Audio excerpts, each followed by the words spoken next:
No keskel on Starovoitov, sinna sööstab ka Tiirik ja Ossipov. Uuesti Komarov tõstekaristas Ossipovi suunas. Kas siit saavad ka tartlased esimese löögi? No penalti! Sellest olukorrast on penalti määratud kohtunik Hannes Kaasiku poolt ning mis järgneb nüüd Mihkel Aksalule. Kas tõesti saab Flora väravast punase kaardi? Paistab küll, nii on.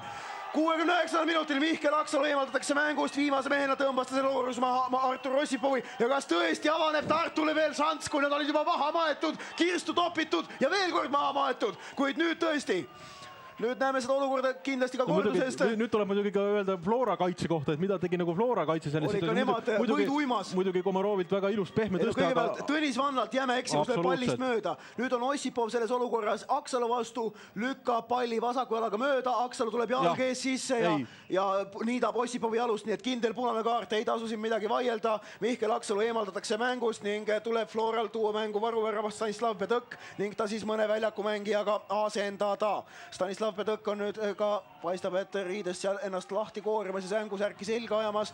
Samal ajal Tartu kutsub väljakult ära tõesti Rasmus Tomsoni, toob tema asemel väljakule Mihkel Mikheimi.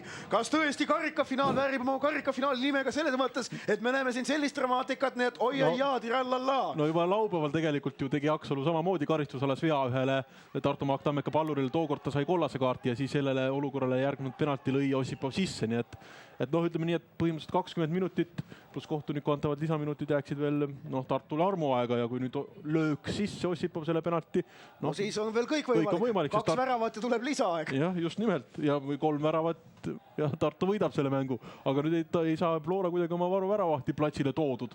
Vahetab ta seal riideid. Vahetab ta seal riideid ja vaatame, kelle siis võtab platsilt ära. Pasi Raudjainen. No kas Zahovaiko või Post äkki või toob keskpoolkaitsest näiteks ära Vungi. Raske uskuda, Vunk on liiga töökas selle jaoks, et teda sellise olukorras välaks vaja. Pigem emkumb ründajatest, Zahovaiko või Post tunduks loogilise valikuna.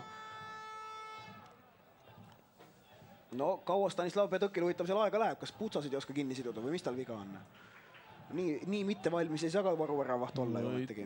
Zahovaiko tundub, et on siis vist see mees, kes... Zahovaiko praegu ära kõnnib küll, jah. Ja Post jääb üksinda ette neid pikki palle noolima ja aega veetma selle ees nii palju kui vähegi võimalik.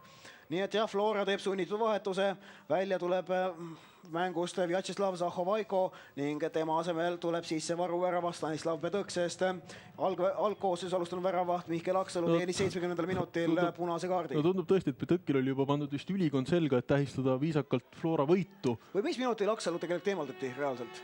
Kaua nüüd aega läks meil? Reaalselt 69. minutile ma panin selle punase kaarti kirja. Jah, nii et läks aega kuskil 3 minutit, et Pedõk ennast korralikult riides sai ja Zahovaiko välja, Pedõk sisse ning Pedõki esimene ülesanne saab oleda tõrjumine, Artur Ossipovi penaltilöögi tõrjumine. Flora peab väljakule tooma siis oma võrdlemisi kogenematu varuväravahi ning vaatame, kas see karikafinaal kisub veel põnevaks.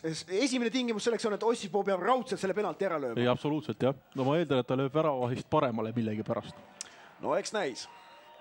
Nii, kas karikafinaal kisub uuesti põnevaks? Ossipov, Pedõk ja Ossipov viib Tartule, toob selle esimese värava ning Tartu vähendab kaotusseisu 1-3. Tartul on veel võimalus, Tartu vaim elab ja lõi praegu penalti sisse. No nüüd ei ole muud tartlastel kui tõesti võtta jalad kõhu alt ja üritada täiel rinnal peale minna ja mine tea, võib-olla näiteks ka Albert Prosa mingil hetkel tuua platsile, miks mitte Eiko Tamm, nii et kui on vaja teravust, nii et 1-3 ja 20 minutit kindlasti veel kohtumise normaalaja lõpuni ja ühemehelises ülekaalus Tartu Maak Tammeka kõik on võimalik.